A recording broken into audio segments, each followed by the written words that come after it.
ये कहानी है 7 साल की कृष्ण भक्त मीरा और उसकी माँ सुनीता की। उनकी जिंदगी में अनगिनत दुख हैं, लेकिन उन्हें लगता है कि कान्हा उन्हें हर दुख से एक दिन बाहर निकालेंगे। छोटी सी टूटी फूटी झोपड़ी में रहने वाली दोनों माँ बेटी के दिन की शुरुआत कान्हा जी की पूजा से होती है। कौन कहते हैं भगवान आते नहीं, तुम मीरा के जैसे बुलाते नहीं।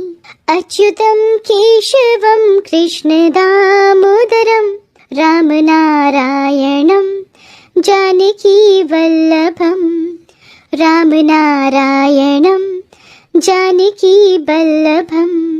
माँ, मैं जा रही हूँ काम पर। ठीक है बेटी, ठीक से जाना, सड़क पर बहुत सारी गाड़ियाँ चलती हैं। अरे हाँ माँ, ठीक से जाऊंगी। मीरा के पिता की मौत तब हो गई थी जब वो मात्र 2 साल की थी। सुनीता उसे बड़े लाड प्यार से पाल रही थी, लेकिन एक दिन सुनीता के जीवन में भी काला अंधेरा छा गया। वो जिस पटाखों की फैक्ट्री में काम करती थी, वहाँ आग लग गई। हर ओर धमाके ही धमाके हुए लगे।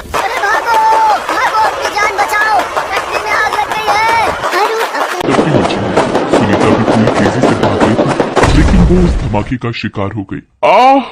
घायल अवस्था में उसे अस्पताल ले जाया गया, जहाँ उसकी जान तो बच गई, लेकिन उसकी आंखों की रोशनी हमेशा के लिए चली गई। मीरा उस समय मात्र 5 साल की थी। मेरे कन्हैया, ये कैसी परीक्षा है हमारी। पहले पति को छीना, अब मेरी आंखें भी छीन ली। अब मैं कैसे अपनी छोटी सी बच्ची की देखभाल करूंगी। माँ, तुम चिंता मत करो, मैं हूँ ना, मैं करूँगी काम। तू तो इतनी छोटी है। मेरे कान्हा जी है ना, वो मेरा साथ देंगे। अब 5 साल की छोटी मीरा को कौन काम देता। उसने कई जगह काम मांगा, लेकिन किसी ने उसे काम नहीं दिया। 2 दिन तक तो ना उसने कुछ खाया और ना ही उसकी माँ ने। तीसरे दिन तो भूख के मारे उसके पेट में जोरों का दर्द हो रहा था।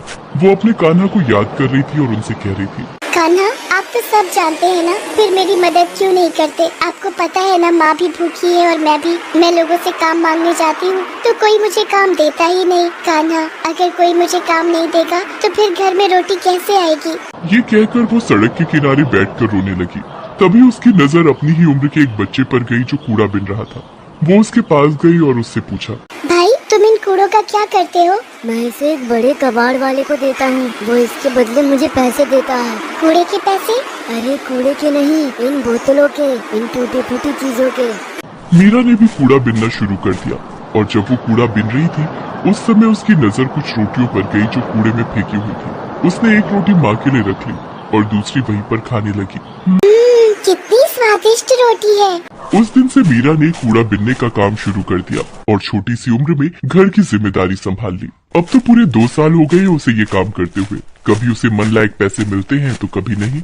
आज भी कभी दोनों माँ बेटी भूखे रहते हैं तो कभी एक समय का खाना ही उन्हें नसीब होता है।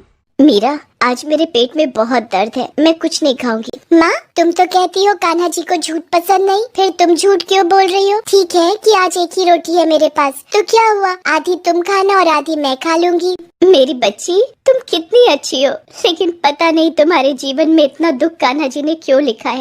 इन दिनों बारिश का मौसम शुरू हो गया। रह कर झमाझम बारिश हो गई। पिछले 2 दिनों से मीरा को जरूरत लायक कूड़ा भी नहीं मिल रहा था, तो उसके पास बिल्कुल भी पैसे नहीं थे। कुछ दिनों बाद जन्माष्टमी आने वाली थी और आज जब बारिश कम हुई और मीरा घर से कूड़ा बिनने निकली तो उसके दिमाग में कई सारे प्रश्न चल रहे थे। कान्हा, आपका जन्मदिन आने वाला है, लेकिन देखिए ना, मेरे पास इतने पैसे भी नहीं है कि मैं आपके लिए वस्त्र खरीद सकूं, एक लड्डू का भोग आपको लगा सकूं। कान्हा जी, बिना भोग के मेरी पूजा स्वीकार करेंगे ना आप? वो यही सब सोचते हुए रास्ते में जा रही थी, तभी जोरों की बारिश एक बार फिर से शुरू हो गई। वो एक पेड़ के नीचे जाकर छिप गई और बारिश के बंद होने का इंतजार करने लगी, लेकिन बारिश तो बंद होने का नाम ही नहीं ले रही थी। लगातार बारिश होने के कारण आसपास थोड़ा पानी भी भर गया था। ये बारिश तो बंद ही नहीं हो रही है, आज भी लगता है कोई कमाई नहीं होगी।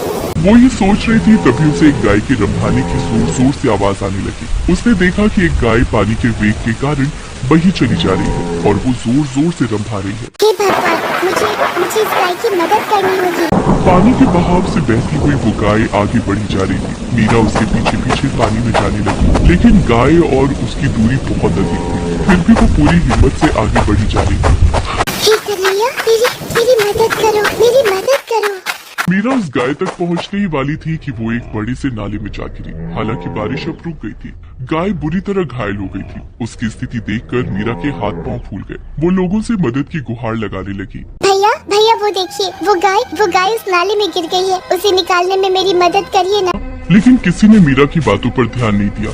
इस बीच वो गाय मीरा की ओर देखकर बार बार रंभा रही थी। ऐसा लग रहा था कि जैसे वो उससे मदद मांग रही हो। मीरा को कुछ सूझ नहीं रहा था कि वो क्या करे। फिर अचानक उसकी नजर कुछ दूरी पर स्थित पेड़ पर रस्सी के सहारे लटके झूले पर गई। वो भागकर वो रस्सी खोल कर ले आई। ये रस्सी तो खुल गई, अब मुझे उस नाले में उतरना होगा, फिर गाय को रस्सी से बांधना होगा और फिर से ऊपर जाकर गाय को खींचना होगा। उसने ऐसा ही किया। गाय के शरीर से रस्सी को बांधा और फिर वो ऊपर गई और रस्सी के दूसरे सिरे से गाय को खींचने लगी। लेकिन वो बेचारी छोटी सी बच्ची गाय को कैसे खींच पाती, लेकिन उसने कोशिश नहीं छोड़ी। कान्हा मुझे शक्ति दो जो मैं गौ माता की जान बचा सकूं। मीरा रस्सी को खींचने की बहुत कोशिश कर रही थी। रस्सी की रगड़ से उसके हाथ से खून निकल रहा था, लेकिन वो फिर भी खींचे चली जा रही थी। तभी उसे महसूस हुआ कि दो हाथ उसकी ओर बढ़े हैं और वो भी रस्सी के सहारे गाय को खींचने में उसकी मदद कर रहे हैं। मीरा ने जब उसकी तरफ देखा तो उसने देखा कि वो एक बांसुरी बेचने वाला था जो उधर से गुजर रहा था और वही उसकी मदद कर रहा था। चिंता मत कर, हम मिलकर निकाल देंगे गौ माता को। थोड़े प्रयास से गौमाता बाहर निकल आई। हालांकि उसके शरीर पर चोट के निशान थे। मीरा ने अपनी फटी फ्रॉक से थोड़ा टुकड़ा फाड़ा और गौमाता के घाव पर लगाने लगी। तभी उस बांसुरी वाले ने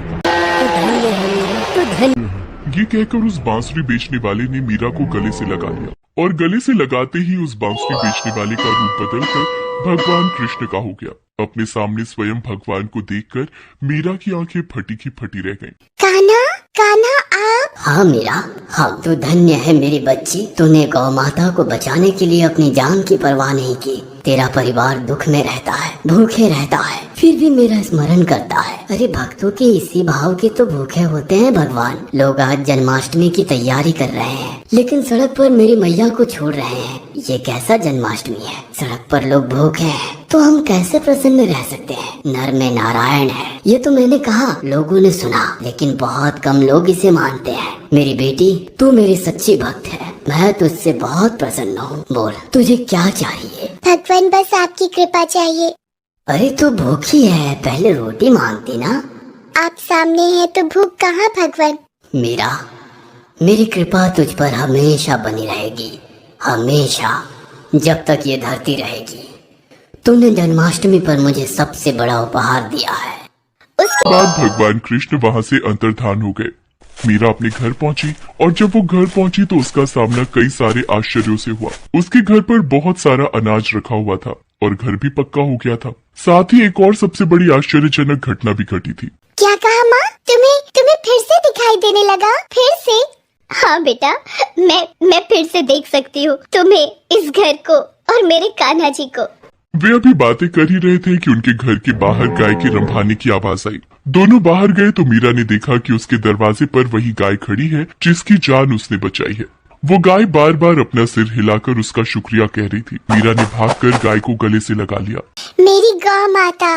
वो गाय अब उनके साथ ही रहने लगी। मीरा ने गाय के दूध का कारोबार शुरू किया। भगवान कृष्ण की कृपा से उनकी किस्मत ने साथ दिया और धीरे धीरे कर उसके पास 100 गाय हो गई। आज मीरा दूध की एक बहुत बड़ी डेयरी की मालकिन है और उस डेयरी का नाम है राधे कृष्णा डेयरी। भगवान कृष्ण ने मीरा के सारे दुखों को हर लिया था और उसकी जिंदगी में भर दी थी खुशियाँ ही खुशियाँ।